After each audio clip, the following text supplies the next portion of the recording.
शहजाद चौधरी साहब, आप क्या कहेंगे? परवेज इलाही की राहें और चौधरी शुजात हुसैन की राहें हमेशा के लिए जुदा हो गई है? अच्छा, ये हमेशा के लिए जो लफ्ज़ है ना, ये एक तो ख़ैर सियासत में इस्तेमाल नहीं करना चाहिए और ख़ास तौर पे इस ख़ानदान के लिए। मैं उसकी 2-3 चीज़ें आपको वजूहात बताता हूँ। देखें, एक तो बुनियादी तौर पर जब नस्लें आगे बढ़ती हैं, तो हमारे यहाँ एक लफ्ज़ है शरीका। ये शरीकाकारी जो है ना, ये भी साथ-साथ बढ़ती जाती है। यानी ये आपस में जो भाई होते हैं, उनके फिर आगे औलादें, फिर औलादें, तो वो जो पहले आपके भाई होते हैं, जिनको आप भाई कहते हैं, फिर उनकी औलादें, वो शरीका बन जाता है। शरीका मीन्स के कंपेटिटर्स, आपके कंपेटिटर बन जाते हैं। तो सियासत के अंदर ख़ास तौर पर जब आप आते हैं और ये जो अगली नस्लें आ गई हैं, मूनस है, उधर से शाफ़े है, बाकी सालेक हैं, ये जो लोग हैं, ये क्या देख रहे हैं आगे कि हमारे वालिदैन का ये रुतबा था और क्या हम वो हासिल कर पाएँगे या नहीं? इनके अंदर कम्पेटिटिवनेस बहुत ज़्यादा बढ़ गई है और बढ़ जाएगी और आने वाले दिनों में आप देखेंगे और बढ़ जाएगी। तो उस किस्म का ख़ानदान जो कि हम आज तक जानते रहे हैं, चौधरी ख़ानदान के नाम से जो मशहूर था, ये आप देखेंगे कि अगली नस्लों के अंदर। दूसरी बात, ये सारे कोई इस्लामाबाद चला जाता है, कोई लाहौर चला जाता है। अब ये गुजरात में रहने वाले लोग नहीं हैं। इन चौधरियों की पहचान गुजरात से थी। मैं आपको एक्सप्लेन करता हूँ वेरी ब्रीफली कि वो कैसे। लेकिन ये जब चौधरी गुजरात से निकल गए, जिस तरह हम अपने गुजरात से निकल गए और हम आके यहाँ इस्लामाबाद में बैठ गए, तो आहिस्ता-आहिस्ता आपकी पहचान अपने आबाई इलाकों में कम से कमतर होती जाती है और फिर नस्लों के साथ गायब हो जाती है। यही चीज़ इनके साथ होने जा रही है।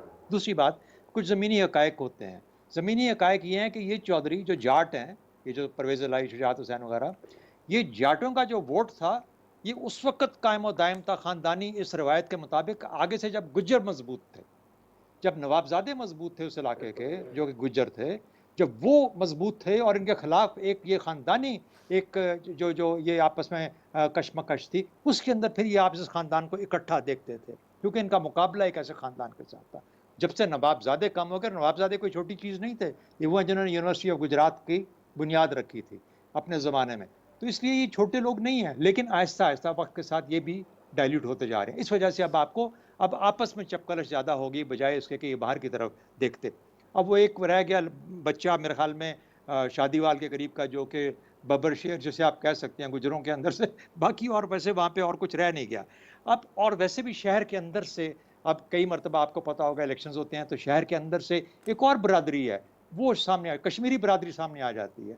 तो अब चौधरी भी डाइल्यूट हो चुके हुए हैं, तो ये बात है। लेकिन एक चीज़ आपको बताऊँ कि रस्मी तल्लुकात निभाना हमारे इलाके में ये एक बहुत ही इम्पोर्टेंट चीज़ है और ये भाई जब तक भाई हैं, ये रस्मी तल्लुकात अपने ख़त्म नहीं करेंगे। हमारे हुँ। इलाकों के अंदर इज़्ज़त घरानों से होती है और जब घराने डाइल्यूट हो जाएँ, बिखरना शुरू हो जाएँ, तो फिर उनकी इज़्ज़त में भी कमी आ जाती है। सियासत भी बदल गई है, मुआशरा भी बदल गया है, इस वजह से आपको मुख्तलिफ़ किस्म के उसके पैराए भी नज़र आते हैं। तो हमेशा के लिए राहें जुदा नहीं हुई, आप समझते हैं? चौधरी परवेज़ इलाही और शुजात हुसैन की नहीं हुई, लेकिन आने वाले बच्चों जो हैं, आने वाली नस्लें, उसके अंदर आपको ये दूरियाँ होती हुई नज़र आएँगी।